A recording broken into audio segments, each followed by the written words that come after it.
There were four of us: Sophie, Jenna, Rachel, and me, Catherine. We met during our first year of college and became inseparable almost overnight. At first, it felt like fate had brought us together. Sophie was the loud one, always cracking jokes. Jenna was the fashionable one, who had a camera in her hand 24/7. Rachel was sweet but blunt, the kind of person who said things straight, even when it stung. And me? I was the quiet one, the listener, the one who laughed when they laughed and stayed silent when things got uncomfortable. We used to call ourselves the Core Four. I thought we were real friends. I thought they loved me the way I loved them. But now I know I was just filling a space in their world. I was never the favorite, never the leader, never the one they truly respected. Still, I stayed. Even when they interrupted me mid-sentence. Even when they rolled their eyes when I shared an idea. Even when they posted group selfies without tagging me. I stayed. Because deep down, I was scared to be alone again. But everything started to change when I launched my art page. I'd always loved sketching and creating, but I never shared my work publicly. It was Sophie, actually, who pushed me to post something. "Just upload it already," she'd said, waving her hand like it was no big deal. "Who cares what people think?" So one day, I did. I made a small Instagram account and posted a drawing I'd made during lockdown. Just a black and white sketch of a girl sitting with headphones on, the caption underneath. "Sometimes silence is the loudest reply."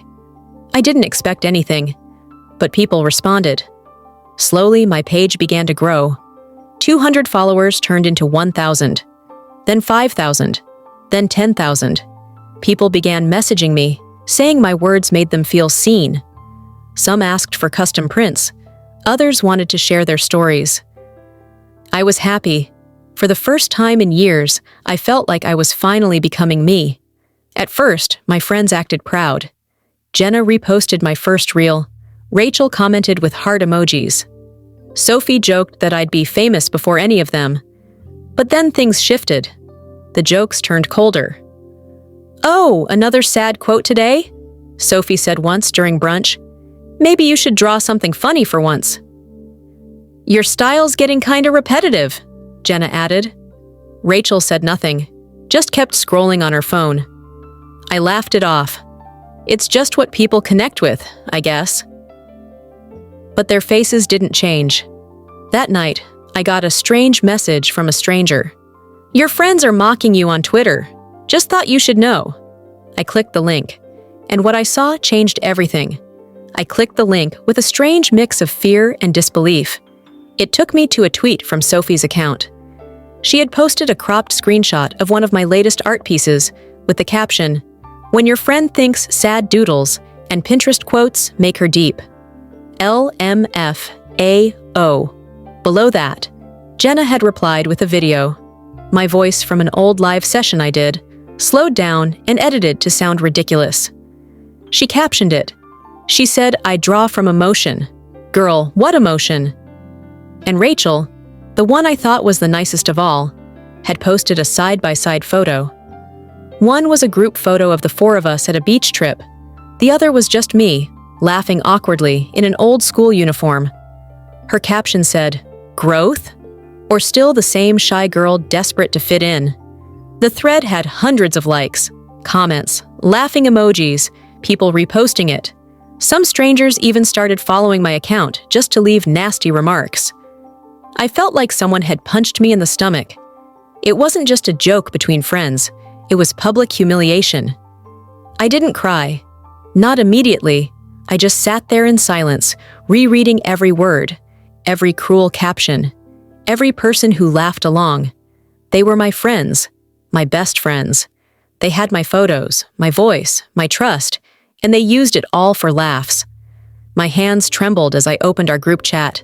No messages, no warnings, no apologies, just quiet. I sent a message. "What is all this?" Sophie read it. No reply. Jenna left the group chat. Rachel just wrote, "Catherine, it was just a joke. Don't overreact." That's when the tears came. Not because of what they said, but because I realized this wasn't new. They had always treated me like this, always made me the punchline. I just didn't want to see it. I deactivated my art page that night, logged out of everything, blocked all 3 of them. I couldn't take the comments, the fake concern, "it was just a joke" messages. I didn't leave a goodbye. I didn't explain. I disappeared. For the next week, I didn't leave my apartment. I didn't answer calls. I barely ate. It felt like my voice had been stolen, like they had taken the one thing that made me feel like I mattered and turned it into a joke for everyone to laugh at. But pain has a way of turning into something else, something sharper, something stronger. I wasn't going to spend the rest of my life hiding. If they wanted to laugh at me in front of the world, then one day, the world would know exactly who they were. For the first few days, I wanted to disappear forever. I deleted every post I had ever made, removed my profile picture, closed DMS. I didn't respond to anyone, not even the people who had supported me during the early days of my art page.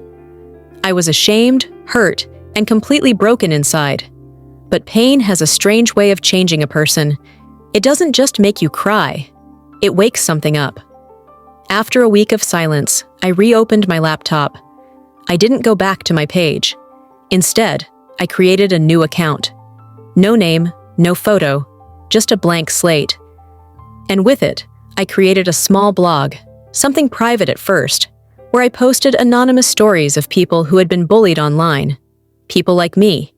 People who had once trusted someone with their heart, their art, their voice, and were mocked for it. The page started small. I didn't expect much. I just wanted a place to vent, to feel understood. But within a week, stories started flooding in.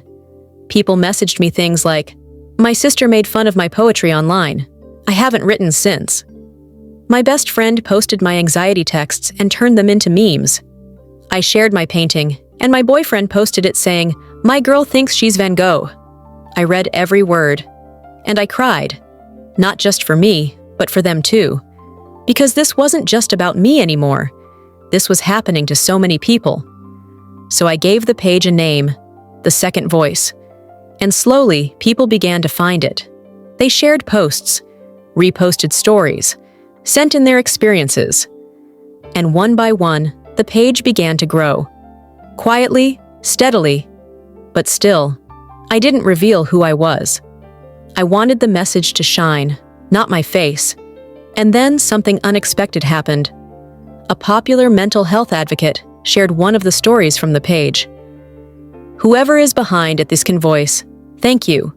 You're doing something important," she wrote. Thousands of people started following after that. Within a month, the page had 50,000 followers. It became a safe place, a voice for the silenced. And all of it had started from the pain Sophie, Jenna, and Rachel gave me.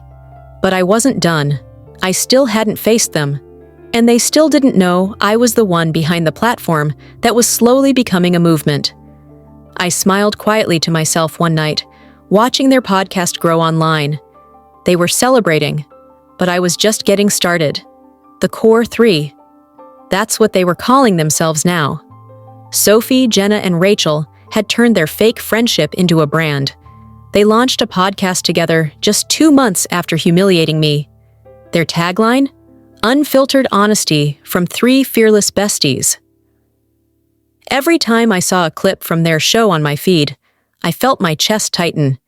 They were laughing, doing makeup tutorials, reacting to celebrity gossip, all while pretending they didn't destroy someone just to go viral. But here's what made it worse. People loved them. They were gaining followers fast. Sponsors were reaching out. They were invited to speak at a girls' empowerment panel. Jenna even posted a photo with the caption, "Kindness always wins." I almost choked when I read it. Kindness? They didn't know the meaning of the word, but instead of lashing out, I kept building. The Second Voice was growing faster than I ever imagined. Not just online, media outlets started reaching out, asking who was behind the page. I kept it anonymous. I didn't need attention. I needed impact. I started using my skills again, my real ones. Graphic design, storytelling, video editing. I created short reels and quote art for others who had been bullied online. They shared them, tagging The Second Voice. calling it their healing space. What they didn't know was that the person helping them was the same girl they once laughed at. Every day, I grew stronger. Every day, they got bolder. They thought they had won. Until the podcast leak.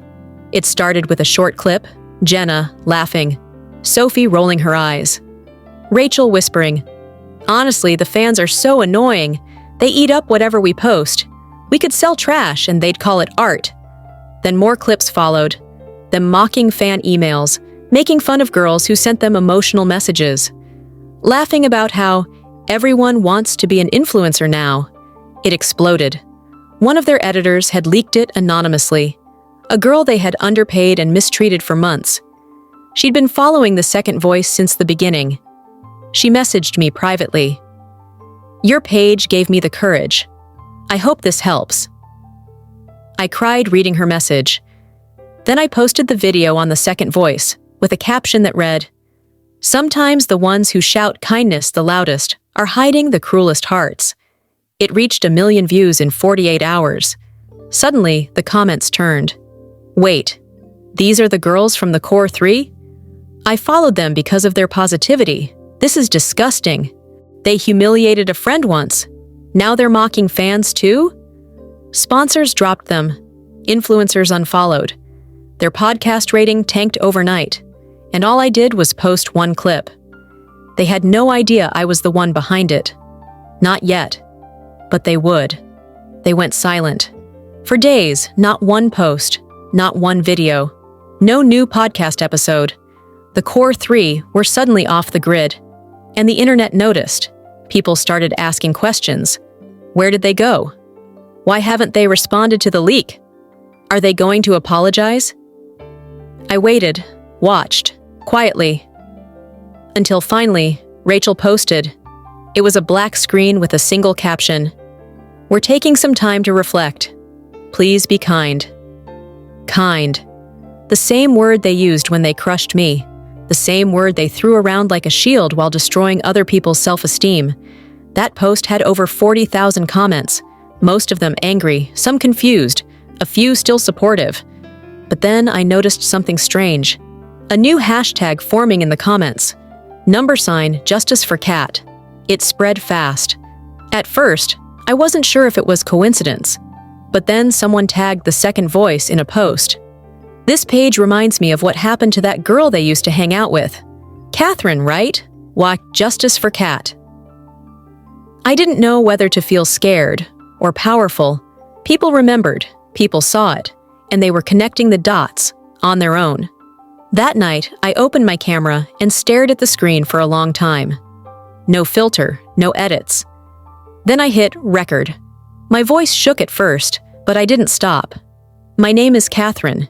You might know me as the girl they used to laugh at. Or maybe you just know me as the one who disappeared. But what you don't know is, I never went away. I was here the whole time, listening, watching, healing.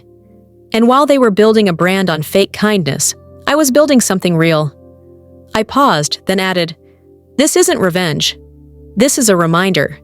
Be careful who you step on when you're climbing to the top, because one day they might be the only voice people want to hear." I ended the video and posted it to The Second Voice. No hashtags, no tags, just truth. And the next morning, everything changed. The morning after I posted my video, I woke up to hundreds of notifications. The views were climbing by the second. 10K, 50K, 100K. 500,000 before noon. Comments flooded in from all over the world. People shared their own stories of betrayal. Others thanked me for speaking up. Some were shocked. A few even admitted they had laughed at me back then, and now they felt ashamed. But most were angry. Angry at the girls who had smiled on camera while stabbing others behind the scenes.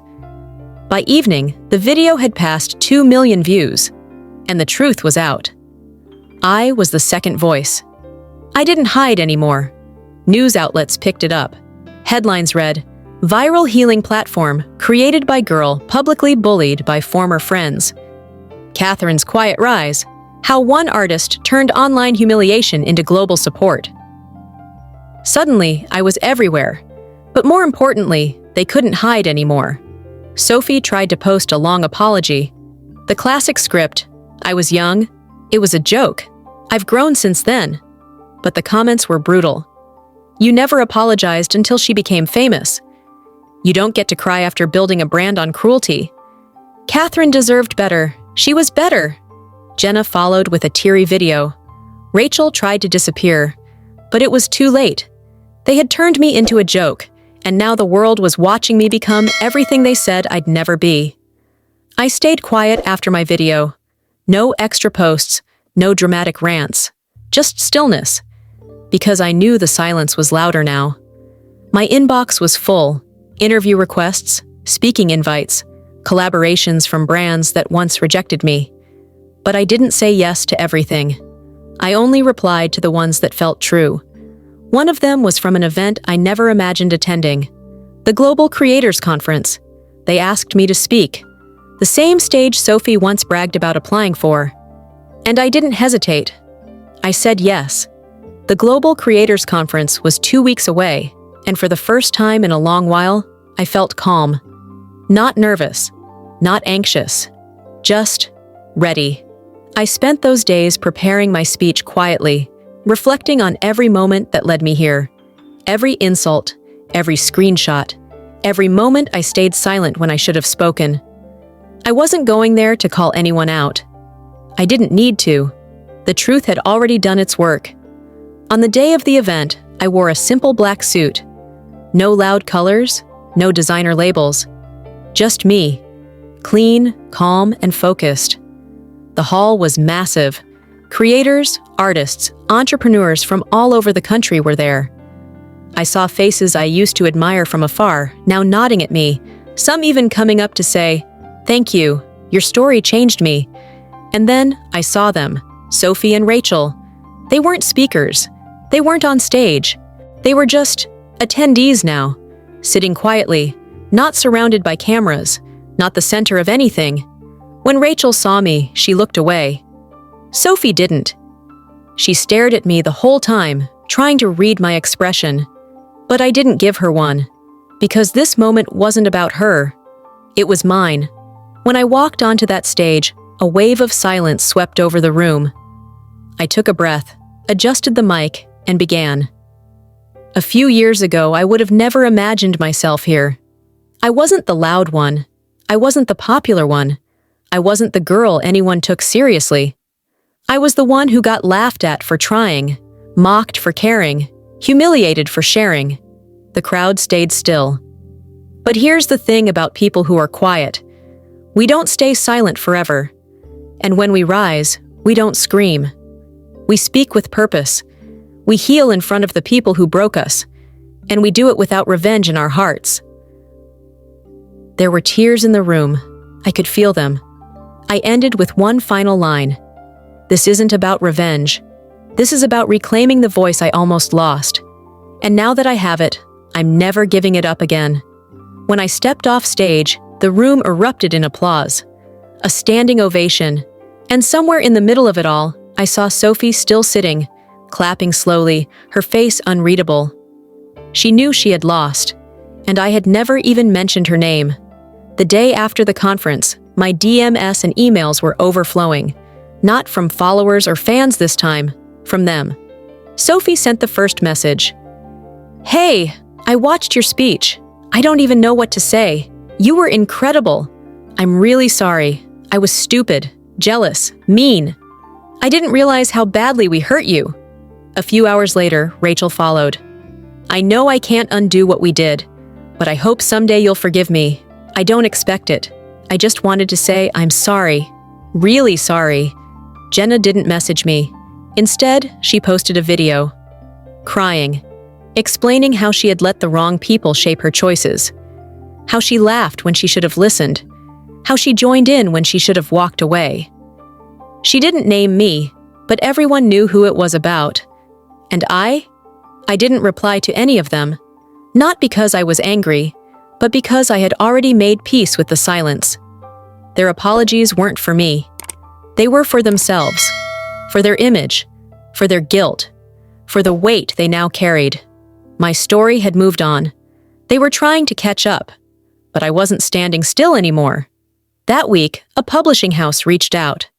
They wanted to turn The Second Voice into a book, filled with stories of survival, healing, and dignity after betrayal. I said yes. Not because I needed the attention, but because other people still needed the space I once searched for. I started speaking at schools, universities, creative spaces. I helped organize mental health panels and bullying prevention workshops. The platform became a foundation, the foundation became a movement, and the movement became unstoppable. I never named them, not once, but the world remembered. Because sometimes silence doesn't mean weakness, it means control. I wasn't chasing closure anymore, I was the closure. And deep down, I knew they saw it too. It had been nearly a year since the night I sat in my room, staring at their posts and wondering how people I loved could laugh at me so publicly. Now, I was speaking in front of rooms full of people who looked at me with admiration, not pity. I had become what they never thought I could be, respected. One evening, after a panel at an art college, a girl approached me quietly. She looked nervous, holding her sketchbook close to her chest. "I've never shared my work," she said, "not even online. I was always afraid people would make fun of it. But then I found your story, and I thought, maybe I could do it too." I smiled gently and said, "You can. And even if someone laughs, it won't break you, because your voice matters more than their noise." She hugged me with tears in her eyes. That moment meant more to me than any headline ever could. Later that night, I scrolled through my phone and saw an ad. It was for a new podcast featuring Sophie and Jenna. No cameras, no audience. Just two girls rebuilding from the ground up. They looked tired, older, quieter. I watched a short clip where Sophie said, "We lost everything, but maybe we deserve to. And maybe it's time to learn how to be good without needing a spotlight." I didn't feel anger. I didn't feel satisfaction. I just felt done. That chapter of my life had closed so completely, it felt like watching strangers on screen. Because I wasn't her anymore. Not the girl they laughed at. Not the girl who cried herself to sleep. I had become something they never expected. I became unforgettable. 6 months later, I opened the doors to my dream space. A warm, open studio with walls covered in art from creators who had once been afraid to share their work. The windows let in soft light, and there were plants on every shelf, like quiet reminders that growth happens when you're no longer trapped in someone else's shadow.